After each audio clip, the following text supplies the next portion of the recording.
नमस्कार, स्वागत है आप सभी का। मैं हूं आपके साथ कुमार कुणाल धीरज। जम्मू कश्मीर के पहलगाम में हुए आतंकी हमले के बाद लगातार हो रहे घमासान के बीच पाकिस्तान में आतंकी ठिकानों को ध्वस्त करने के लिए चलाए गए भारतीय सेना के ऑपरेशन सिंदूर की सफलता को सलाम करने और सेना का मनोबल बढ़ाने के लिए कटिहार जिला कांग्रेस ने तिरंगा यात्रा निकाली। कटिहार जिला कांग्रेस अध्यक्ष सुनील कुमार यादव के नेतृत्व में तिरंगा यात्रा कारगिल चौक से अमर जवान चौक तक निकाली गई। इस तिरंगा यात्रा में सैकड़ों कांग्रेसी नेताओं और कार्यकर्ताओं ने हिस्सा लिया। मौके पर कांग्रेस के जिलाध्यक्ष सुनील कुमार यादव उपस्थित थे। उन्होंने कहा कि हमारे देश का मस्तक विश्व में ऊंचा बनाए रखने के लिए भारतीय सेना पर हमें गर्व है।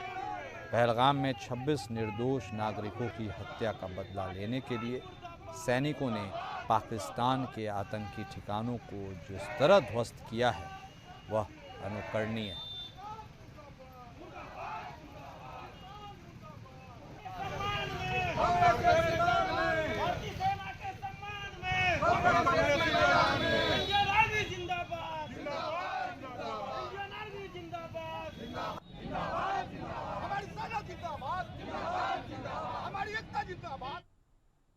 और अब खबर बिहार की राजधानी पटना से है, जहां अंतर्राष्ट्रीय एयरपोर्ट यानी जयप्रकाश नारायण अंतर्राष्ट्रीय एयरपोर्ट पर महिला का शव मिलने से हड़कंप मच गया। हवाई अड्डे के नए निर्माणाधीन टर्मिनल बिल्डिंग में महिला का शव मिला। महिला का शव एक पाइप के अंदर मिला है। इसकी उम्र करीब 40 वर्ष बताई जा रही है। घटना की सूचना एयरपोर्ट थाना को एक अज्ञात व्यक्ति ने दी। सूचना मिलते ही पुलिस की टीम मौके पर पहुंची और शव को कब्जे में लेकर पोस्टमार्टम के लिए भेज दिया गया है। मौके पर पटना सचिवालय की एएसपी अनु भी पहुंची। उन्होंने बताया कि शव एक पाइप को काटने के बाद बरामद किया गया। फिलहाल महिला की पहचान नहीं हो पाई है। पुलिस सभी संबंधित एजेंसियों से संपर्क कर रही है ताकि महिला की शिनाख्त की जा सके और मौत के कारणों का पता लगाया जा सके। फिलहाल इस घटना को लेकर एयरपोर्ट परिसर में सुरक्षा व्यवस्था पर भी सवाल उठने लगे हैं। ये जांच का विषय है कि महिला वहां कैसे पहुंची, उसकी मौत किन परिस्थितियों में हुई। पुलिस फिलहाल हर एंगल से जांच कर रही है।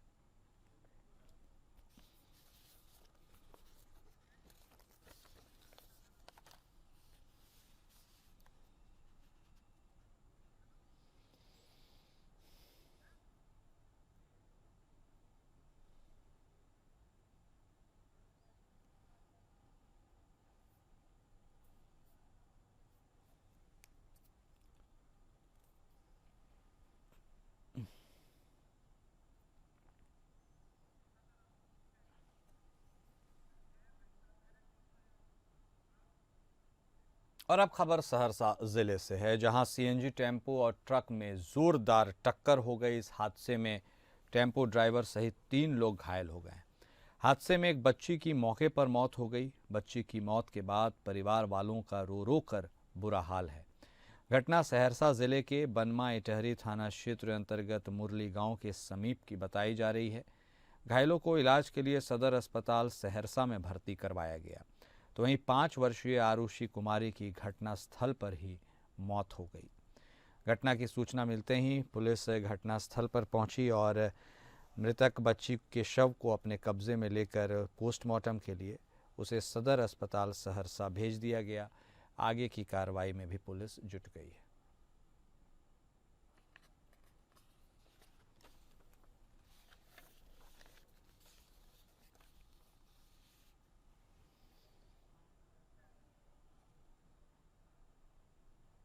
वहीं फतेहपुर पुलिस लगातार अपराधियों की धरपकड़ के लिए ऑपरेशन लंगड़ा चला रही है। पुलिस ने ऑपरेशन लंगड़ा के तहत लूट करने वाले लुटेरों को गिरफ्तार किया।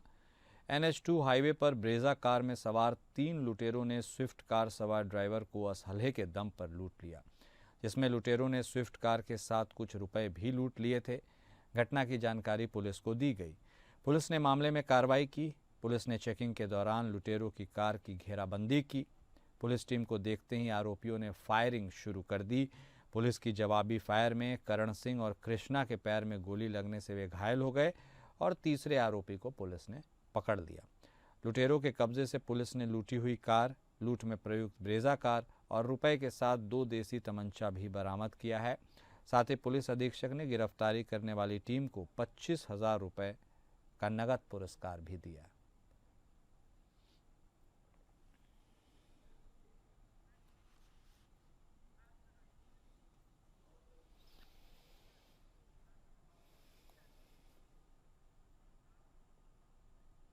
सिद्धार्थनगर में कूरा नदी में डूबने से 2 युवकों की जान चली गई। दोनों युवक नेतवर गांव के रहने वाले थे। घटना शाम 5 बजे की बताई जा रही है। 4 लोग काम से घर की ओर लौट रहे थे। इसी दौरान एक युवक साहिल रास्ते में कूरा नदी में शौच के लिए गया और पैर फिसलने की वजह से वह नदी में गिरकर डूबने लगा। उसे बचाने के लिए उसका भाई जमाल नदी में कूद गया। दोनों को डूबता हुआ देख बाहर बैठे अन्य दोनों साथियों ने शोर मचाया, लेकिन जब तक लोग इकट्ठा हुए तब तक दोनों नदी में डूब गए। आनन फानन में इसकी सूचना पुलिस प्रशासन को दी गई। अंधेरा होने की वजह से कोई मदद नहीं मिल पाई। सुनहरा और उसके आसपास के 12 मल्लाहों को बुलाकर जाल डाला गया तो दोनों युवकों के शव मिले। इस पूरे मामले में प्रशासन के लोग रात से ही सहयोग करते रहे। सुबह मल्लाहों ने 9 बजे सुबह शव को नदी में खोज कर निकाला। प्रशासनिक अधिकारी ने आश्वासन दिया कि इनके परिवार को हर संभव सहायता दी जाएगी।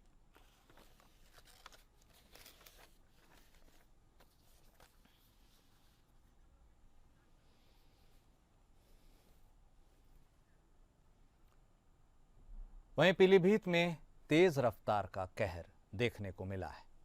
अज्ञात वाहन की टक्कर से एक बाइक सवार की जोरदार टक्कर हुई उससे और हादसे में बाइक सवार विवेक, जिसका नाम बताया जा रहा है, उसकी मौके पर ही जान चली गई।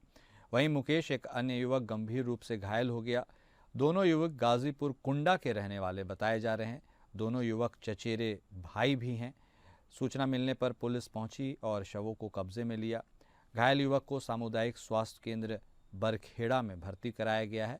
घायल युवक की हालत गंभीर होने पर डॉक्टर्स द्वारा प्राथमिक उपचार कर उसे जिला अस्पताल भेज दिया गया। सड़क हादसे की घटना पीलीभीत के थाना बरखेड़ा क्षेत्र के गांव पुन्नापुरम की शराब भट्टी के सामने हुई।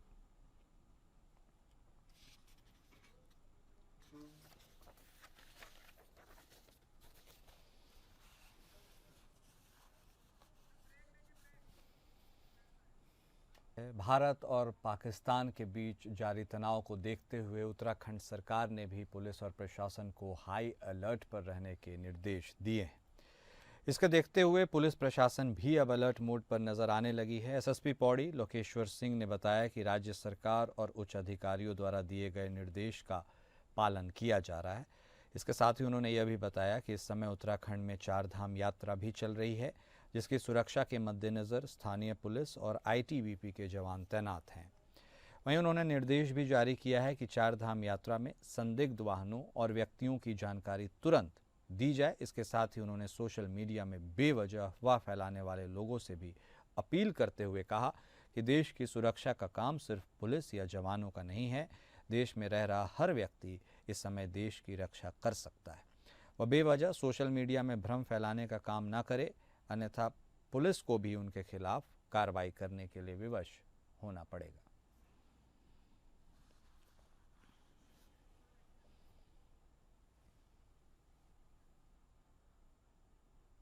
वहीं हरिद्वार पुलिस लगातार स्टंटबाजों के ऊपर कार्रवाई कर रही है और एक्शन मोड में नजर आ रही है। पुलिस ने एक बार फिर से स्टंटबाज युवक पर कार्रवाई की है। बहादुराबाद थाना क्षेत्र का शाहरुख नाम का युवक बाइक से स्टंट कर सोशल मीडिया पर वीडियो शेयर कर रहा था। युवक ने स्टंटबाजी के लिए बाइक भी मॉडिफाई कराई रखी थी। वीडियो पुलिस तक पहुंचने पर पुलिस ने आरोपी स्टंटबाज युवक को ढूंढ निकाला और उसकी बाइक सीज कर दी।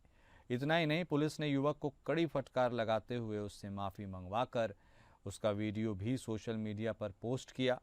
वीडियो में स्टंटबाज युवक अपनी गलती के लिए माफ़ी मांगता हुआ नजर आ रहा है।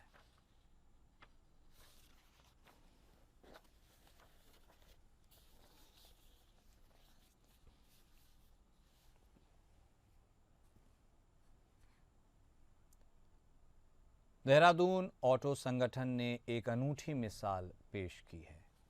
संगठन ने ऐलान किया है कि यूनिट में तैनाती के लिए जाने वाले सभी सैनिकों को अब शहर में निःशुल्क ऑटो सेवा दी जाएगी।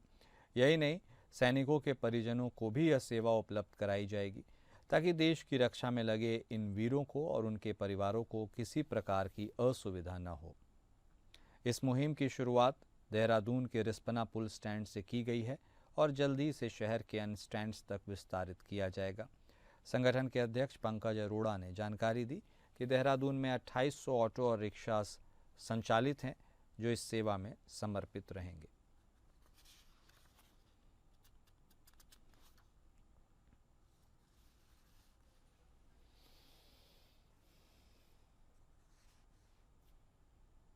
देहरादून में मलिन बस्तियों को लेकर डीएम कार्यालय में एक महत्वपूर्ण बैठक हुई है। मलिन बस्तियों के सुधारीकरण को लेकर डीएम सवीन बंसल ने बैठक की।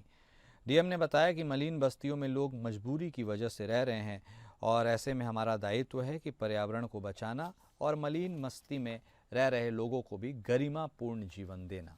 ऐसे में स्टेक होल्डर्स, विभाग, नगर निगम, एमडीडीए, सिंचाई विभाग को एक प्लान तैयार करने के लिए कहा गया है जिससे मलिन बस्ती के लोगों को विस्थापित किया जाए। उन्होंने कहा कि कोर्ट के आदेशों और नियम कानून के अंतर्गत हम प्रयास कर रहे हैं कि मलिन बस्ती के लोगों को विस्थापित करें और साथ ही अब रिवर फ्रंट वाले क्षेत्रों में जो नाले और वो सब दिखते हैं वो सब देखे जाएंगे ताकि उनमें कोई पॉल्यूशन ना हो।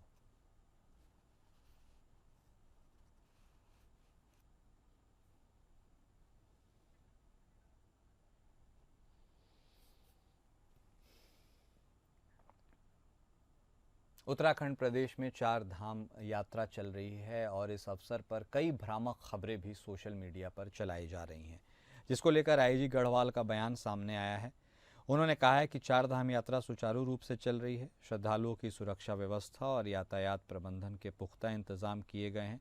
श्रद्धालुओं को किसी भी प्रकार की असुविधा का सामना न करना पड़े। श्रद्धालु किसी भी प्रकार की भ्रामक खबरों या अफवाहों पर बिल्कुल ध्यान न दें। उत्तराखंड पुलिस आपकी सुरक्षित यात्रा के लिए प्रतिबद्ध है।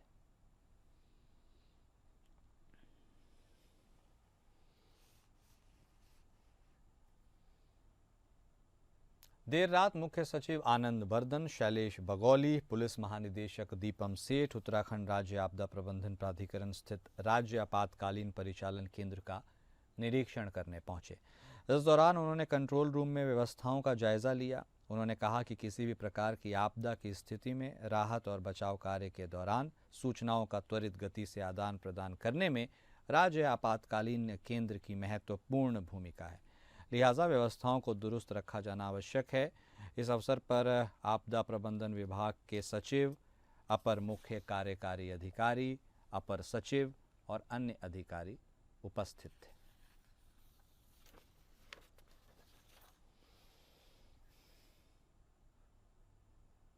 और अभी इस बुलेटिन में बस इतना ही।